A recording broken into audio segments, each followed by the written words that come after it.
السلام علیکم ورحمۃ اللہ وبرکاتہ۔ دوستو کیسے ہو؟ امید ہے کہ تمام حضرات خیریت سے ہوں گے۔ اللہ رب العزت آپ کو ہمیشہ خوش رکھے۔ آج میں آپ کے سامنے ایک بہترین اور عجیب واقعہ بیان کرنے جا رہا ہوں۔ بڑا دلچسپ واقعہ ہے، آپ سنیں گے تو انشاءاللہ آپ کا ایمان تازہ ہو جائے گا اور آپ کا دل خوش ہو جائے گا۔ کہتے ہیں کہ ایک گاؤں میں مسجد کی تعمیر کا کام شروع ہوا تو وقت پر پیسے جمع نہیں ہو سکے، اس لیے کام ادھورا رہ گیا۔ تو کمیٹی والے پریشان ہوئے کہ اگر کام مکمل نہ ہوا تو آگے بارش کا زمانہ آ جائے گا اور پریشانی کھڑی ہو جائے گی۔ اس لیے انہوں نے امام صاحب کو بلایا اور امام صاحب سے کہنے لگے کہ فلاں چوک پر ایک بڑے مالدار اور تاجر رہتے ہیں، آپ ان کے پاس جائیے اور مسجد کی ضرورت کو ان کے سامنے رکھیے، امید ہے کہ وہ تعاون کر دیں گے۔ اور وہ کمیٹی والے یہ بات جانتے تھے کہ وہ آدمی جس کے پاس ہم امام صاحب کو بھیج رہے ہیں وہ بڑا بد اخلاق ہے۔ خیر، ایک دن امام صاحب وقت نکال کر اس تاجر کے پاس پہنچے، سلام کیا۔ کچھ دیر کے بعد وہ تاجر نمودار ہوئے تو پوچھا کہ بھئی امام صاحب آج کیسے آنا ہوا؟ تو امام صاحب کہتے ہیں کہ آج بڑی امیدیں لے کر آیا ہوں اور آپ کی مدد کی اور آپ کے تعاون کی ہمیں سخت ضرورت ہے، مسجد کا کام ادھورا رہ گیا ہے۔ وہ آدمی بڑا بد اخلاق تھا، اس نے غصہ امام صاحب پر نکالا تو وہ کہنے لگا کہ آپ لوگ پریشان کرنے کے لیے آ جاتے ہو، کیا گاؤں کے اندر کوئی آدمی نہیں رہتا ہے،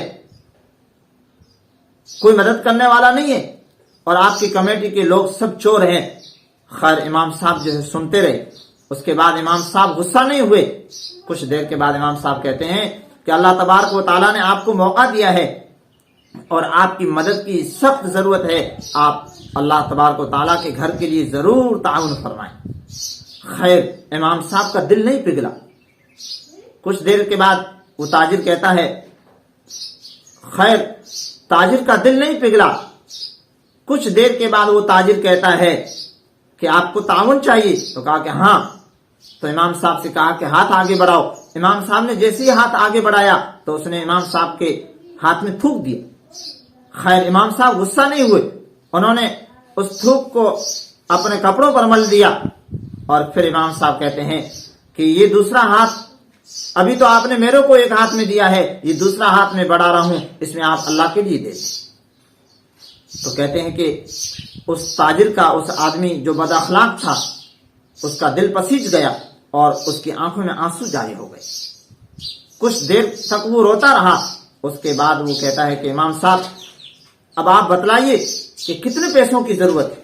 تو امام صاحب کہتے ہیں کہ ایسے تو ہمیں 7-8 لاکھ روپے کی ضرورت ہے، لیکن ابھی فوری طور پر اگر آپ 2-3 لاکھ روپے اگر دے دیں گے تو کام چل جائے گا۔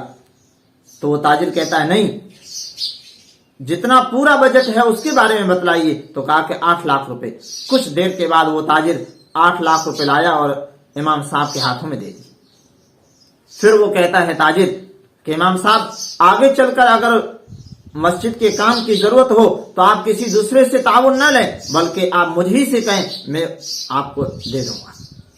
آپ اندازہ لگائیے کہ اس واقعے سے ہمیں کیا سبق ملا کہ بات کرنے کا سلیقہ اور ڈھنگ چاہیے، طریقہ چاہیے کہ ایک سخت سے سخت دل انسان بھی اگر بات کرنے کا طریقہ ہو تو وہ نرم دل ہو جاتا ہے۔